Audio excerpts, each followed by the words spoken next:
Почитувани граѓани на Република Македонија. Театарот е место каде што се отсликува животот со сите добри и лоши работи што тој ги носи со себе. Во театарот, за разлика од животот, мртвите стануваат да се поклонат на крајот кон публиката. Во животот тоа не е така. Господ те чува онолку колку што се чуваш и ти. Затоа е најдобро ние самите да го заштитиме своето здравје. Сега се потребни совесност, одговорност и посветеност. Само така ќе се однесуваме човечки и одговорно кон блиските и кон љубените, кон соседите и кон сите останати. Да извлечеме поука од минатото.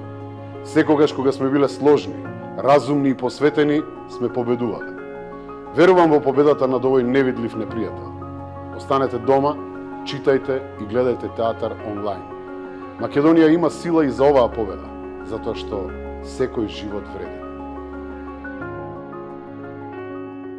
Драги пријатели, прогресијата на ширење на коронавирусот добива на интензитет, но сите заедно можеме да влијаеме на намалување на бројот на новозаразени и степенот на ризик. Затоа, потребно е превземање на сет дополнителни итни мерки.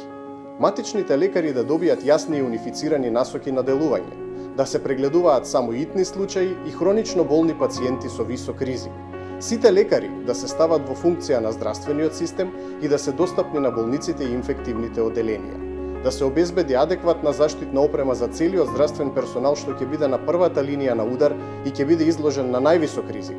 Да се активираат искусните пензионирани лекари, специјализантите и студентите по медицина.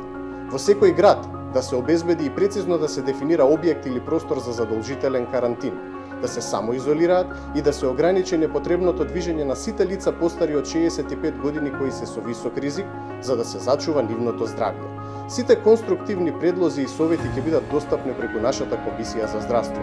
Да се однесуваме дисциплинирано, смирено, одговорно и совесно, затоа што секој живот вреди. Од сите нас зависи.